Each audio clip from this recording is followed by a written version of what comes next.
Chiefs versus Seahawks preseason action. We're talking about the defense and what we learned about the defense in this game, and we're going to start in the wake of this game, starting where we should after every preseason game, probably with an injury report. But if you were here for this morning's video, you will note that we did not start that video with an injury report. That was an offensive review. What did we learn about the offense versus the Seahawks? And that's because all of the injuries in that game appear to have been defensive injuries. Jack Cochran had a knee injury. Najee Johnson had a shoulder injury. Noah Williams had a concussion. Mike Edwards had a hamstring, and so did Felix Anudike-Uzomah. So, when looking at this, I think Jack Cochran was in danger of not making the roster anyway. Najee Johnson was in danger of being very, very far down on the depth chart anyway. Mike Edwards, I think, was in danger of not making the roster anyway, and Felix Anudike-Uzomah was not in danger of not making the roster this year, but what he does this season will weigh heavily on whether or not he will be back next season. I do not see that being a thing. Felix Anudike-Uzomah needed the rest of this preseason, so I have no word yet on how extensive these injuries are, on how long any of these players will be out.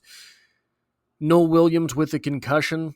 If you're talking about the medium range for these injuries, when you hear knee, not a great thing. When you hear hamstring, not a great thing. Concussion, if it's a medium range injury, you're looking at like 2 weeks. Oftentimes, if he was put into concussion protocol, he won't miss any games at all, but we don't know exactly what the extent of that was at this point. At least I do not. Now, before we get into the actual discussion of the defense, this has to be said. There was no Chris Jones. There was no Trent McDuffie. There was no Drew Tranquil. There was no Nick Bolton. And I believe there was someone else that didn't play, but I couldn't figure out who it was. So none of those players, I mean, that's 4 guys right there. That is a defensive lineman, a cornerback, and 2 linebackers. That is half your defensive roster, almost, right there on that list. Not to mention all of the guys who probably didn't play very much at all. But that said, I do have some notes to get into from this game. We just have to remember not to take anything too seriously from this.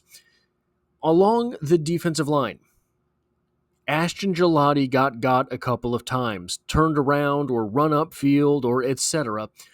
And that will happen as a rookie. He will get over that. Hopefully, he will grow past that. A couple of players on the Chiefs' defensive line have not done that, have not grown in that way. But Ashton Gillotte got a couple times, did not stop him from bringing everything he had. So I do like Ashton Gillotte. I think that he's going to have to learn. The things we like about Ashton Gillotte are the things that make him susceptible to the types of got that he got last night. Running himself out of a play or attempting a spin move, etc., and just being pushed in the back. Things like that. Those are things from which he will learn. I don't know where Ashton Gillotte is on the depth chart at this point. I don't know how immediately he will play. I don't know how many reps he will get, how often, and how early. Do you have him above Mike Dana? Do you have him above Charles Omenihu? I don't think so at this point, which would put him 4th. Is that where he's going to be as the season progresses? I think that his ceiling is slightly higher than Mike Dana's. So, I just don't know about Ashton Gillotte at this point. He's Mike Dana plus quick twitch, right? He's high effort. He's high motor. He is always around the ball. It's just going to be an interesting thing to see how he works in. I think that the first couple weeks, the snap counts will be very telling because even if you go back to when he was drafted, he looked like a defensive end that Spagnuolo would love to pepper in. Like Steve Spagnuolo is known for rotating defensive linemen, Ashton Gelati doesn't really look like a guy that's going to play 45 reps per game, but we will see, right? So that's just a couple thoughts on Ashton Gelati at this point. If you were creating a depth chart based on this game alone, based solely on the players that were on the field, based solely on the play that they gave during the Seahawks game, I think Coziah Izzard might be your third defensive tackle. He's got a good first step, he gets good extension, and he plays with good leverage. Not all the time. He is a UDFA at the defensive tackle position, so there is obviously going to be some inconsistency there. But I do like what I see out of Coziah Izzard, even though it seems he's a guy that's probably not going to make the roster at this point in time. The most confusing thing that I have seen on the defense so far this entire preseason, not even limited to the game that we just watched, I am slightly alarmed at the number of times I have already seen Omar Norman-Lott get zero push and provide zero passing lane obstruction, which those things happen, right? As he watches the quarterback complete a 5-yard pass to the running back, only for Omar Norman-Lott to be the guy who makes the tackle on that running back. So you have the camera right here, and you see Omar Norman-Lott kind of stay here. He's stonewalled. Whatever. It happens. The quarterback throws the ball. Camera follows the running back. All of a sudden, it's Omar Norman-Lott running onto the screen to make the tackle. How many times have we seen that? That is an incredible and an incredibly niche skill set for Omar Norman-Lott. Those are the only real notes I have on the defensive line. We talked about it earlier. It was an S show. It was not a great showing from anybody on the team, but the defense in particular was bad. And every time I tried to think of something to say about the defense, I thought, yeah, it was a bad performance from the defense, but it was an especially bad performance from the defensive line. You know what? It was an especially bad performance from the safeties. That's where we're going to go with this. It was the safeties, I think, that were the worst one. Okay, so it was a bad game for the defensive line, very bad game for the safeties. But if we talk about the linebackers, no, it was a real bad game for the linebackers. So this is my note here. We're just all going to forget that this game happened for the linebackers. Leo Chanel looked bad. Jack Cochran looked bad. Cam Jones looked like a high school football player out there at times. Nobody looked good for the Kansas City Chiefs and the linebacker core during this game. And another thing that I talked about this morning in the What We Learned offensive edition for this game, in football, one guy misses an assignment, it's a bad play. Two guys miss an assignment, you might have a catastrophe on your hands. Three guys miss an assignment, and it is just chaos. You might not be able to tell just from watching who was supposed to do what anywhere on the field. Because when you're in that position, okay, so I used Brashard Smith in the earlier example on offense, but it's just as easy to do this on defense. Pretend you are Jaden Hicks, and in front of you, Coziah Izzard, the defensive tackle, falls flat on his face. Well, he doesn't get any push, so that quarterback has all day.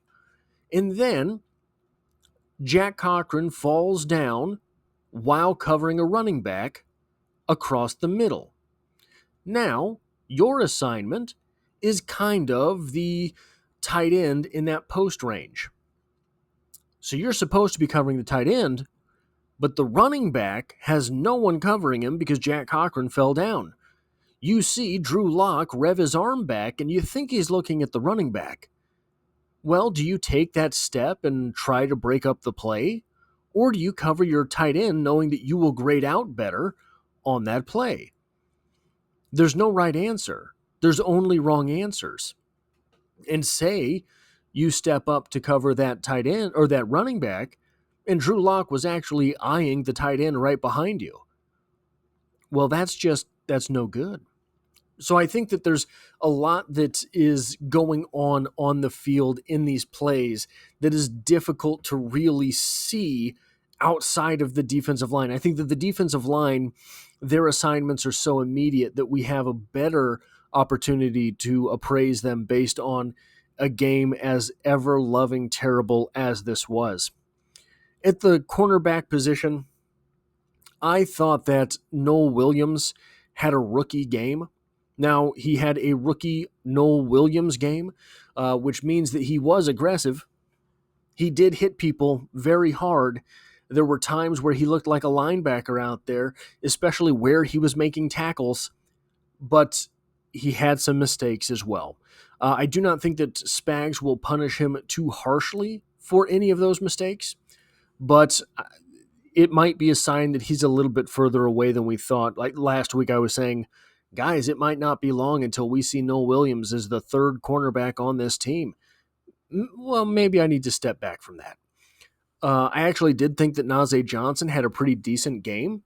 I thought that he looked all right at times out there. He had the pass breakup in the end zone, which I thought was a real pro move. So if you just stick your hand in the guy's face, that's pass interference. If you take the time to look back for the ball in order to make it not pass interference, he just catches the thing. But if you wait for him to put his hands on the ball, then you can put your hand anywhere. That's not pass interference anymore. You don't have to look for the ball in that situation. So if you, as the cornerback, can have those quick hands, you can break up passes like that, and there's no penalty there. And then at the safety position, I am a bit confused. I am a bit beleaguered. Maybe I don't know what I'm looking at. That's obviously possible. Maybe something else is going on. Jaden Hicks has not looked good all preseason. Jaden Hicks does not look like a starting safety at this point. He'll flash from time to time, of course. He's a great athlete. That's what's going to happen. But he does not look sound on the field. Mike Edwards has not looked under 240 this entire preseason. Mike Edwards is loafing it out there. Mike Edwards looks like he's running with a weight vest on. Mike Edwards looks like his last name is plural. Mike Edwards is not in shape. At least to my observations. Would I tell him that to his face? No, probably not. Brian Cook does not look like he did. Brian Cook looks like he's taken a step back. So all of these things combined make me think that there is perhaps something structural with the defense that has changed. So if something structural with the defense is changing, all of a sudden it's not the strong safety, it's the weak safety. All of a sudden it's not this zone, it's that zone, whatever it is. The safety spot is where all of those changes would accumulate, at least visually, if we don't know what's supposed to be going on the field. The safety spot is where small breakdowns across the field will look the most egregious, because there will be nowhere right for that safety to be. He will only have wrong choices, and that stands out on television. Or there's miscommunication somewhere, or these guys, as a safety group, took this offseason to just party. I don't know. Obviously, I'm joking with that last one. I'm being facetious. But something at the safety position seems to have changed. I cannot believe that it is simply the absence of Justin Reed that is causing an entire position group to look completely different. Now, it's just preseason, right? Yeah, it's just preseason, and yeah, the Chiefs' defenses looked bad in the Spagnuolo era during the preseason, and yeah, one thing that we've learned, more so than at any time in my football-loving life, have I learned that a team gets better as the season goes on than under a Spags defense. Never knew it to the extent that Spags is able to pull that off. But something just looks off kilter with this safety group. Anyway, guys, those are the notes that I have for the defensive side of the ball. I talked about the offense earlier if you were not here for that. On your screen now should be 2 playlists that have a bunch of Chiefs videos in them that YouTube thinks you might like, and a video that YouTube thinks you might enjoy as well. So click on those, because our AI overlords are coming and you want them to like you.